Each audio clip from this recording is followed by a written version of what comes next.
Dabartinėje vartotojiškoje visuomenėje daiktai dažniausiai vertinami ne pagal funkcionalumą ar kokybiškumą, o pagal estetiką. Patrauklus dizainas patraukia dėmesį dažniau nei kitos produkto funkcijos. Šiandienos žmogus renkasi daiktą neremdamasis logika, o emocija. Todėl gaminio dizaino išskirtinumas ir įpakavimas lemia produkto sėkmę rinkoje.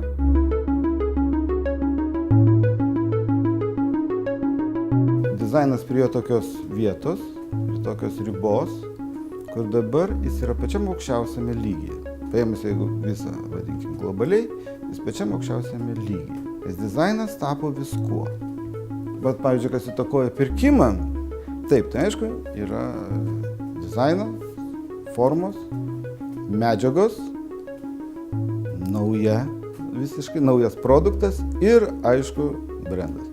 Buvo laikotarpis, kada galbūt dizainas buvo nesvarbus, tačiau jeigu įmam 21 amžių, tai jau įpusėjame į antrą dešimtmetį, galime tiesiai šviesiai pasakyti, kad dizainas yra labai svarbus. Ir galėčiau pasakyti taip, techninė medžiagų pusė gali užimti 30%, o 70% turėtų būti dizainas.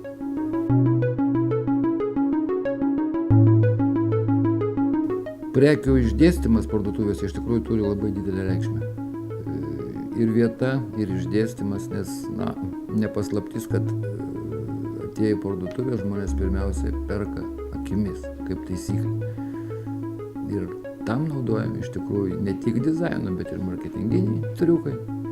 Bet aišku, ir dizaino. Ir dizaineriai, kaip taisyklė, rimtos agentūros, rimti dizaineriai, ta prasme, pavieniai, kūrybiniai.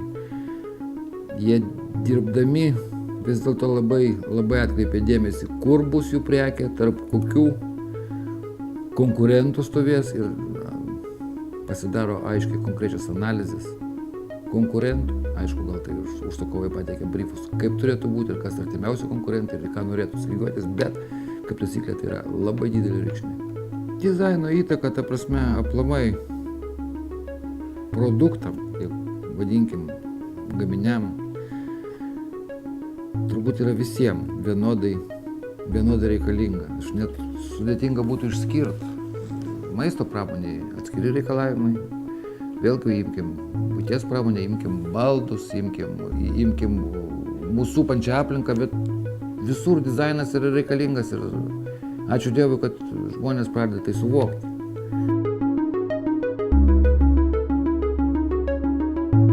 Konkurso geras dizainas pagrindinis tikslas yra atrasti, išryškinti ir suteikti galimybę kitiems susipažinti su geriausiais Lietuvos pramoninio dizaino pavyzdžiais. Konkurso laimėtojų perspektyvos daugiausia, aišku, laukia tokios, kokias jie patys savo susikuria. Ir mes konkurso nugalėtojams, sakysim, nežadame labai didelės komercinės sėkmės jų darbuose, tai vis dėlto apsprendžia jų pačių pastangos ir rezultatai darbo, bet bent jau kaip gero dizaino jų daiktų išskirimas turėtų jiems padėti jų komunikacijoje, manome, ir mes stengiamės prie to prisidėti. Dizainas yra svarbus dalykas dėl to, kad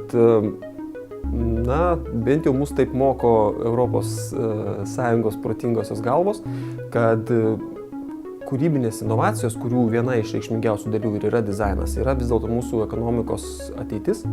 Ir Europa, kuri vis dėlto iki šiol dar negali pasigirti pigiausią gamybą arba netgi šiais laikais ir pigiausiamis inžinerinėmis paslaugomis, gali pasigirti savo unikalių kūrybiškumu ir dizainas yra būtent kryžkelėje tarp gamybos, kūrybos ir to įdiegimo vartotojams.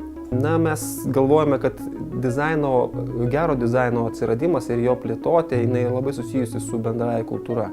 Ir kaip nebūtų paradoksalu, tai labai susijęs su tuo, kad dažnai to dizaino potencialūs naudotojai savo versle, jie ne iki galo suvokia potencialias galimybės. Ir ne iki galo suvokia, ką galėtų duoti būtent geras dizainas, lyginant su blogu dizainu arba dizaino nebuvimu. Taigi mūsų tikslas ir yra parodyti, koks gali būti geras dizainas, parodyti, kad tai yra dažnai labai būdinga sėkmingai veikiančioms kompanijoms ir kad Lietuva vis dėlto turi kuo pasigirti ir pasididžiuoti ir parodyti ne tik tai pasauliui, bet ir savo patiems.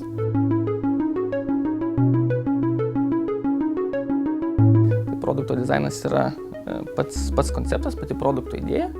ergonomika, funkcionalas, jo išpildymas, medžiagiškumas, koloritas, pakuotės idėja, pakuotės grafikas. Tai pats produkto dizainas iš tikrųjų apima didelį spektrą įvairių faktorių. Bet tai dar negarantuoja produkto sėkmės. Tai po to eina gamybos, tiekimo valdymas, įmonės distribucinis principas, kurio dirba, kainodaros strategijos, pozicionavimo strategijos, brendo segmentavimo klausimai. Tai produkto dizainas yra svarbus komponentas, bet tai yra tik tai komponentas bendroji grandiniai, kuri užtikrina produkto komercinę sėkmę. Tai vien tik tai gero produkto dizaino neužtenka. Turim apdovanojimų tiek lokalių, tiek tarptautinių, tai gal tie, kurie tokie labiau tarptautiniai, globalesni, tai 12 metais gavom IF Design Awardą už bevielę pakraunamą pelę.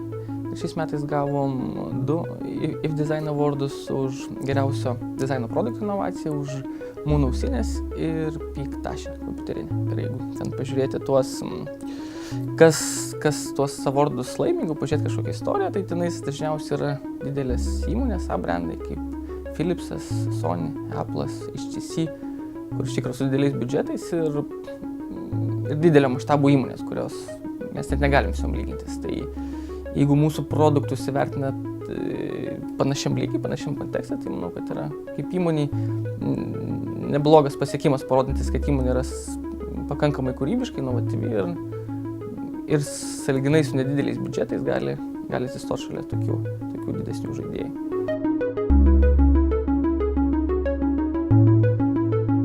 Ištyrę vartotojų poreikius bei mąstymą, gamintojai jau ilgai gaminio funkcionalumą sieja su išskirtiniu dizainu, taip sukuriant ne tik gerą, kokybišką, bet ir išvaizdų produktą, pritraukiantį pirkėjų dėmesį.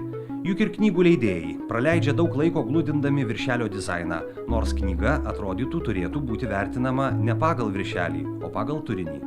Visiems žinoma, kad gaminio išvaizda sudaro pirmą įspūdį, todėl geras dizainas yra sėkmingų pardavimų garantas.